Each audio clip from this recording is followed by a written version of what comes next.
السلام علیکم ملګرو. نواز شریف ته نن ضمانتونه ملو شو او ډیر زر به پاکستان تراشي بغیر د اریسټ کېدو د خطرې نه. خو بل طرف ته د سپریم کورټ جج جسټس قاضي فیض عیسی یو ډیر اهم خبر شریک کړی دی چې زه به ډیر غټ کیسونه شروع کوم چې هغه د عمران خان لپاره خوشخبری هم کېدی شي چې په دې ویډیو کې مکمل معلومات د نواز شریف د ضمانتونو حواله سره او د قاضي فیض عیسی جسټس قاضي فیض عیسی حواله سره چې کوم هغه کیسونه کولاویلو ولده نو پاغه باندې به هم په دې ویډیو کې کمپلیټلی ډسکشن کیږي. ویډیو خپل هم مکمل وګورئ او مخکې ملګرو سره ضرور شریک کړئ. راځو ټول نه پهله خو نواز شریف حواله سره خبره کوو. نواز شریف ته ضمانتونه ملو شو او ورسره خ وی آی پی پروتوکول سره جی ضمانت ولا ملو شو. نواز شریف په پاکستان ته راځي او خ زبردست پروتوکول به له هم ملاویږي. کچریف قاضي فیض عیسی په خپل خبره کمپلیټ سټاند واغستون دا ټول هر څه د نواز شریف په وبوډي جی قاضي فیض عیسی چې کوم کیسونه کولاول ولده کچری په هغه کیسونو کولاویدو باندې هغه کمپلیټلی سټاند وایشتو نو نواز شریف چې کوم پاکستان ته راتللی دا به اسې فضل لاشي جی. په دې ډیټیل سره خبره کوو. خو ټولو نه مخکې دا خبره کوو چې نواز شریف څنګه د قانون لاډ لا جوړ شو. د قانون د طرف څنګه نواز شریف ته ضمانتونه ملو شو. نن د جسټس عامر فاروق عدالت کې نواز شریف ته مکمل ضمانتونه ملو شو. ټول نړمبه ریلیف محمد بشیر سے په عدالت کې ملو شو په توشاخانه کیس کې جی. هغه نه پس جج محمد بشیر پرون باغ خپل خور وفات شوی و جی. دغه خور چونکه وفات شوی و او خپل هم بیمار خو بیا هم عدالت تراغو او د نواز شریف فیصله یو کړه جی. بل طرف لکه تاسو ګورئ د عمران خان په کیسونو کې کله وکیل بیماری کله جج په چټای تلی وی.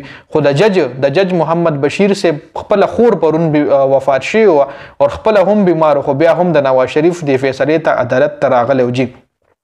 د نواز شریف په ضمانتونو نیب ته هم هیڅ قسم اعتراض نشته او جج محمد بشیر صاحب ته هم د نواز شریف پر راتلو هیڅ قسم اعتراض نشته او باقاعده نواز شریف ته ضمانتونه ملو شو جی.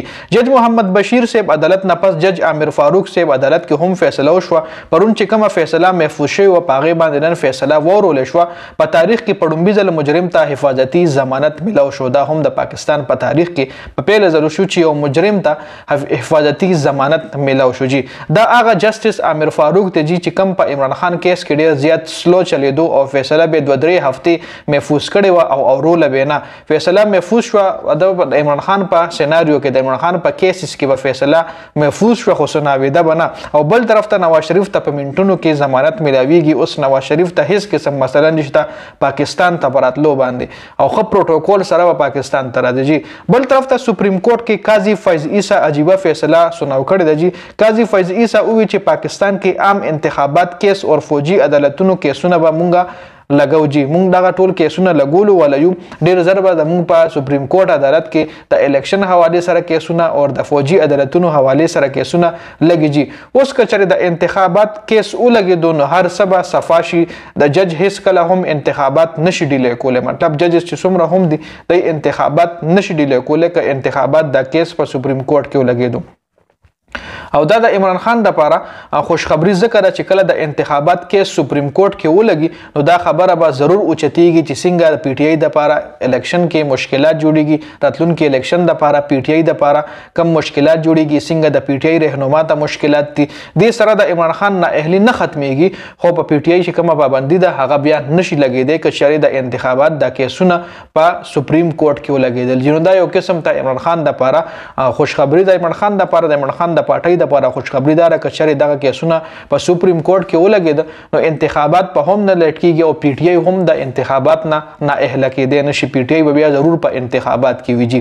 بل طرف ته نواز شریف را بشي انتخابات دغه ولا ملو شو ضمانتونه ولا ملو شو او خو پروتوکول سره برابر چې کله هم سنوي اپډیټس راځي اب ان شاء الله تاسو سره شریک کوم. ډیر زیاته مننه جی. والسلام.